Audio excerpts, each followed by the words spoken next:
अस्सलाम वालेकुम गाइस, मैं हूं रमीज। आप देख रहे हैं के टॉक्स।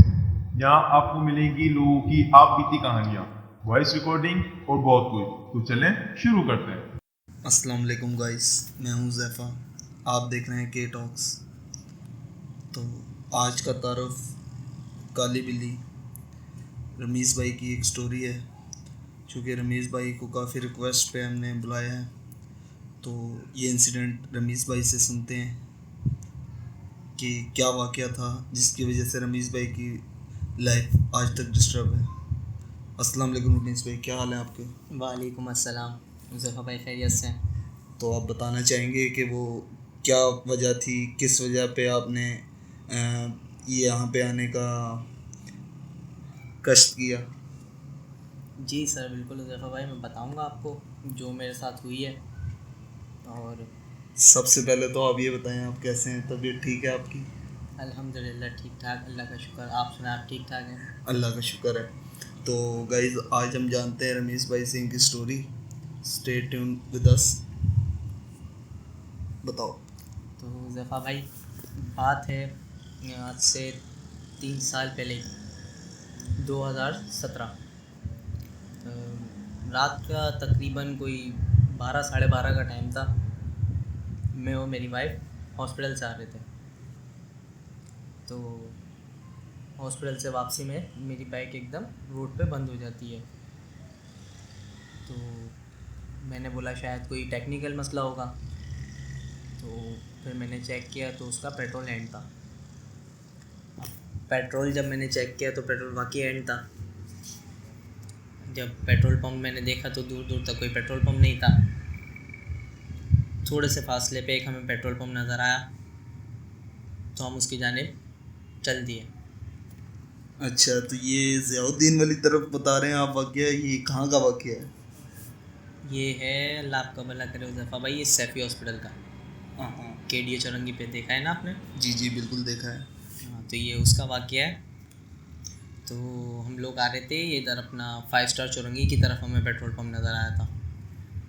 तो जिस वक्त आप आ रहे थे तो सर्दियाँ अपने पीक पे थी या नॉर्मल सर्दी थी? क्या हिसाब था? रोडों के हालात कैसे थे जो आपको मदद नहीं मिल पाई? ऐसा क्या वजह थी जिसकी वजह से आप परेशान रहे रोड पर? दरअसल बात ये है मुज़फ़्फ़र भाई, उस टाइम दिसंबर का 17 तारीख थी, 2017 की मैं आपको बात बता रहा हूँ। और आपको पता है कि सर्दियाँ कैसी होती हैं दिसंबर में कराची में। जी जी बिल्कुल। तो तकरीबन 12:30 पौने 1 का टाइम था। तो पूरे रोड पे सन्नाटा, आपको पता है। और एक हल्का हल्का सा जो है वो फोक टाइप थी, धुंध पड़ ली थी।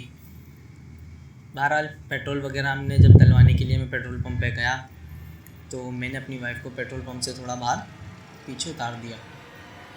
बाकी सारी लेडीज़ भी खड़ी हुई थी, उनके साथ मैंने उसको वहाँ खड़ा कर दिया। मैं पेट्रोल डलवाने पंप पे चला गया। जब मैं पंप पे था, पेट्रोल डलवा रहा था, उस वक्त मेरी वाइफ के पास एक ब्लैक कलर की बिल्ली आती है। तो बिल्ली, अच्छा। जी, तो वो बिल्ली आती है तो वो आके उनके चारों तरफ घूमने लग जाती है। अब वो उसे भगाती हैं, डरती हैं, वो जाती नहीं है। तो जिस तरह जैसे तैसे करके वो उसको वहाँ से भगा देती हैं। खैर, मैं पेट्रोल डलवा के जैसे ही आता हूँ तो मेरी वाइफ जो है मुझे सब बताती है कि इस तरह हुआ था। एक काली बिल्ली थी, वो मेरे आगे पीछे घूम रही थी, तो मैंने उसे भगा दिया। मैंने कहा चलो सही, मैंने इग्नोर कर दिया। मैंने बोला होता रहता है ऐसा, बिल्लियाँ तो तंग करती हैं। मुझे क्या पता था कि आगे आके मेरे लिए इतनी बड़ी मुसीबत बन जाएगी। खैर, हम लोग घर आए, तकरीबन 1:30 बज रहा था। हम लोग घर आए, घर आने के बाद जैसी रूटीन होती है रोज़ की वही थी। लेकिन थोड़ी देर बाद मुज़फ़्फ़र भाई, उनकी एकदम आवाज़ चेंज हो गई, बिहेवियर चेंज हो गया। एक तरीके से अजीब सी एक हालत हो गई थी उनकी कि ना किसी से बात, ना किसी से कुछ बोलना। सब सुन रही थी, देख रही थी आंखें बड़ी बड़ी करके, और कुछ नहीं बोलना। तो जाहिर सी बात है, हम डर गए थे सारे। मैं आपकी बात काट रहा हूँ। अमूमन ऐसा होता है कि जब ऐसा कोई वाक़या होता है तो हम लोग क्या करते हैं कि घर आकर एक दफ़ा लाजमी वज़ू करवा लेते हैं, क्योंकि इंसान को थोड़ा सा तो आइडिया हो जाता है। तो इस तरह का आपको कुछ महसूस नहीं हुआ उस वक्त जब आप ला रहे थे? नहीं मुज़फ़्फ़र भाई, देखें रास्ते में तो कुछ नहीं हुआ। रास्ते में कुछ नहीं हुआ, घर आए जब भी कुछ नहीं हुआ। जब हम लोग घर आके ऊपर चढ़े, अपने फ्लोर पे आए हम लोग, जब जाके एक कंडीशन उनकी हुई है, तो आपको पता है कि ऐसे मौके पे दिमाग काम नहीं करता। लेकिन फिर भी जब उनकी ये कंडीशन हमने देखी तो हमने उनसे बात करी, तो वो कुछ जवाब ही नहीं देना चाह रही थी। एकदम उनका बिहेवियर ही चेंज था, फेस चेंज था, अजीब सा हो रहा था, आँखें बाहर, और अजीब ही एक कंडीशन हो रही थी। तो फिर हम लोगों ने पढ़ाई शुरू कर दी। पढ़ाई शुरू करने के बाद जब उनकी कंडीशन वो ज़ाहिर होना शुरू हुई चीज़, तो हम लोग सब एकदम डर गए घर वाले कि ये हो क्या गया अचानक। खैर रात तो हमने जैसे तैसे गुजारी। सुबह उठते के साथ ही हमें फिर एक किसी बाबा का पता चला कि यहाँ पे एक बाबा बैठते हैं आले में, उनके पास इनको ले जाया जाए और इनका फिर इलाज चेकअप कराया जाए कि इनके साथ क्या मामला है। तो हुज़ैफ़ा भाई फिर अल्लाह का नाम लेके हम उनकी तरफ निकले, बाबा की तरफ, उनसे जाके मिले। तो जब वहाँ पहुँचे तो जब इनकी कंडीशन बिल्कुल ओके थी, कोई इनके चेहरे पे कुछ नहीं, रिएक्शन कुछ भी नहीं, बिल्कुल नॉर्मल जो होती है। बस बार बार एक ही सवाल कि मुझे कहाँ लेके जा रहे हो, मुझे घर में ही रहने दो, मुझे कहाँ लेके जा रहे हो, मुझे घर में ही रहने दो, बस ये रिपीट एक चल रहा था इनका। खैर हम लोग वहाँ लेके गए उन बाबा के पास। तो बाबा ने जब इनको चेक किया, पढ़ाई स्टार्ट की, तो फिर वो चीज़ जो है इन पे ज़ाहिर होना शुरू हो गई। अब ज़ाहिर हुई तो जो घर पे रूटीन थी उस चीज़ की ज़ाहिर होने की, और जब वहाँ गए तो उसमें बहुत ज़्यादा फ़र्क था। वहाँ पे वो चीज़ बहुत ज़्यादा ही हावी हो गई थी, बदतमीज़ी, गालियाँ देना, बुरा भला कहना, वो वहाँ पे कंडीशन बहुत ज़्यादा आउट हो गई थी। तो लिहाजा खैर उन्होंने, बाबा ने पढ़ाई वगैरह की, फिर उन्होंने हमें बताया कि भाई इसके ऊपर जो है एक कोई असरात है, कोई चुड़ैल वगैरह है जो उस बिल्ली पे थी, तो उस वजह से वो इन पे ज़ाहिर हो गई है। तो फिर हमने बोला कि बाबा अब इसका क्या किया जाए। तो उन्होंने कहा कि रुको मैं देखता हूँ, जो भी है उनका पढ़ाई वगैरह उन्होंने की, दम वगैरह किया। दम वगैरह करने के बाद भाई फिर वो बिल्कुल जो है नॉर्मल हो गई। फिर बाबा ने हमें एक तावीज़ दिया उनके गले में, कह रहे कि ये हिफाजत का तावीज़ है, आप ले जाएं और इंशाल्लाह अल्लाह के करम से कुछ नहीं होगा। खैर हम लोग उन्हें लेके आए। 4 दिन बाद ठीक मेरे कज़न की शादी थी मेरे घर में ही, तो उनकी शादी भी थी, हम लोग सब उनकी तैयारियों में भी थे। फिर बीच में हमारे साथ ये एक हादसा हुआ, इस वजह से हम लोग थोड़ा डिस्टर्ब हो गए। सही बात है, आप सही कह रहे हैं, डिस्टर्ब इंसान हो जाता है, ऐसा माहौल हो और फिर घर में शादी हो तो अच्छे लोग डिस्टर्ब हो जाते हैं। तो आप तो फिर क्या हुआ रमीज़ भाई? फिर उस दफ़ा भाई ये हुआ कि अल्लाह का करना ऐसा हुआ कि उनकी तबीयत बिल्कुल ठीक हो गई। खैर शादी शुरू हुई, हमारे 2 दिन पहले ही माइयों से हमारे घर पे मेहमान आना शुरू हो गए थे। सही। हमें एक ये भी टेंशन थी कि मेहमानों के सामने ऐसा कुछ ना हो जाए, कुछ ज़ाहिर ना हो जाए, कुछ मसला ना हो जाए, क्योंकि आजकल आपको पता है कि बहुत से लोग इन बातों पे यकीन नहीं करते। जी ऐसी बात है। तो इस वजह से हम लोग थोड़ा और घबराए हुए थे, लेकिन अल्लाह का शुक्र था कि पूरी शादी के दौरान ऐसा कुछ भी नहीं हुआ। अल्लाह के करम से शादी भी साथ खैरियत से हुई और सारे मेहमान भी अपने घर रवाना हो गए। फिर ठीक हुज़ैफ़ा भाई 1 महीने बाद शादी के फिर उनकी वही कंडीशन होती है कि वही रिएक्शन होता है, वही फेस उनका चेंज हो जाता है, बिहेवियर चेंज हो जाता है, बात करने का तरीका, आवाज़, खाने पीने का तरीका, सब उनका एक अजीब सा हो। फिर हम लोगों को थोड़ा डाउट, हमने बोला यार बाबा ने तो कहा था कि ये बिल्कुल ठीक है। तो अच्छा मैं आपकी बात काट रहा हूँ। तो जो चीज़ हावी हो रही थी, क्या वो इंटरेक्शन कर रही थी आप लोगों से, बातचीत कुछ उसने किया या कुछ हंगामे के अलावा कोई और चीज़ उसने जाहिर की हो? नहीं मुज़फ़्फ़र भाई बातचीत नहीं करती थी वो सिर्फ क्या था उसका कि मेरी वाइफ़ की कंडीशन जो होती थी वो ये होती थी कि बिल्कुल खामोश हो जाना, आंखें खुली रखना और आंखों में से आंसू निकलना, पलक झपकते हैं ना जैसा इंसान, वो तक की नहीं उनकी होती थी।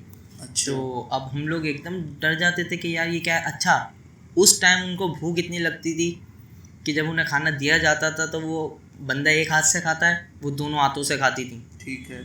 अजीब तरीके से जिस तरह खाना खाता है बंदा सीधे हाथ से, और जो भी वो स्टार्ट ही उल्टे हाथ से करती थी, दोनों हाथ उसमें फिर मिला देती थी, और अजीब तरीके से खाना पीना जो मेरी वाइफ नहीं थी वो। तो फिर हम लोग फिर डाउट में हुए, फिर हमें डर लगने लगा। फिर हमने उन बाबा को कॉल करी, हमने बोला कि आपने कहा था कि ये ठीक है, अब ऐसा कुछ भी नहीं होगा। लेकिन 1 महीना हुआ है भी उस बात को ख़त्म हुए हुए, और फिर इनकी कंडीशन यही हो गई है। तो फिर उन्होंने बाबा ने कहा कि इसको मेरे पास दोबारा लेके आओ। खैर हम उनको लेके गए उनके पास, तो लेकिन पहले जो था कि जब यहाँ से घर से वहाँ तक के रास्ते में वो कुछ भी नहीं कह रही थी, लेकिन इस बार उज़ैफ़ा भाई ऐसा था कि जब हम उन्हें लेके जा रहे थे रक्शे में, वो रक्शे में ही चेंज हो गई थी। ठीक है। चिल्लाना कि मुझे कहाँ लेके जा रहे हो, छोड़ दो। अब जाहिर सी बात है, ऐसे कंडीशन बाहर रोड पे हो रहा है तो आगे पीछे वाले सब देखते हैं, आपको पता है। सही है, बिल्कुल। अब खैर उनको जिस तरह करके अल्लाह अल्लाह करके हम लोग वहाँ लेके पहुँचे, वहाँ गए तो जैसे ही वहाँ उनके गेट पे रुके, वहाँ जाते ही वो बिल्कुल नॉर्मल। अब हम लोग बोले कि क्या करें, अब अभी तो ये रास्ते में इतना शोर मचाती हुई आ रही थी और अब यहाँ पे ये बिल्कुल एकदम नॉर्मल हो गई। खैर हम लोग उनको अंदर लेके गए, उन्हें बिठाया।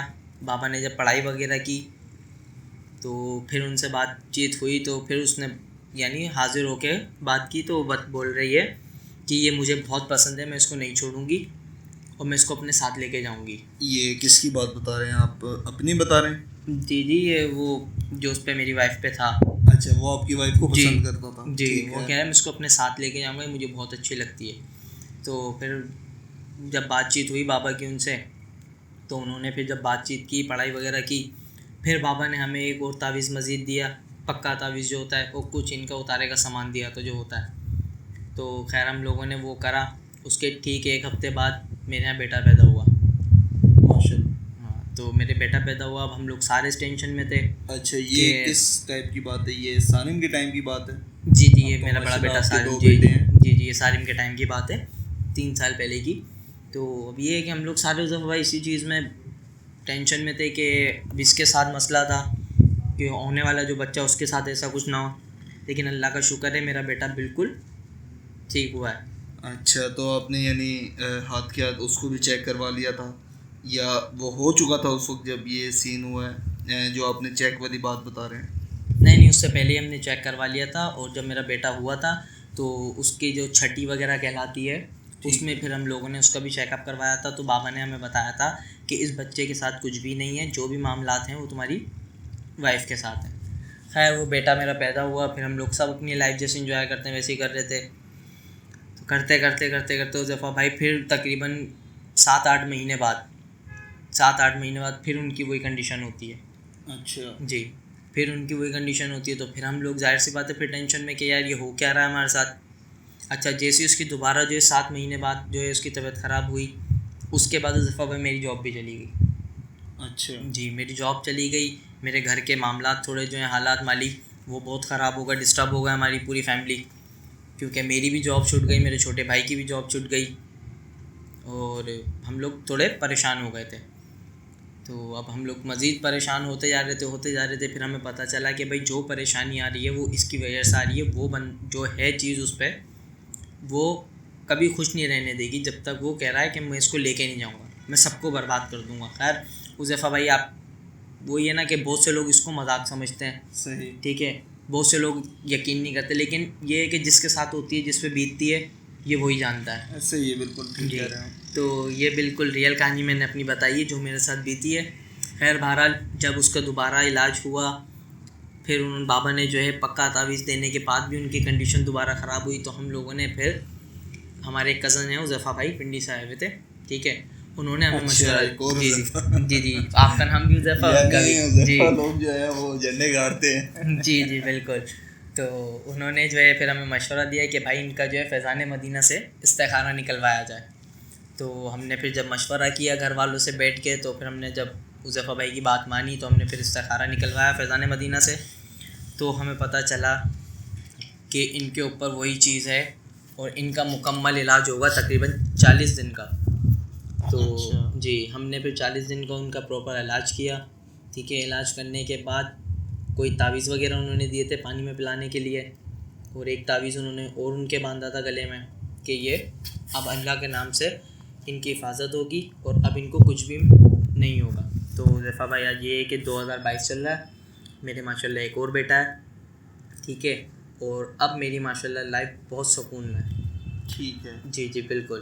तो जैसा आपने मुझे बताया, मैंने सुना है, तो आपकी लाइफ आप मुझे बता रहे थे कॉल के ऊपर कि आज भी डिस्टर्ब है, उसके बारे में आप क्या कहना चाहेंगे?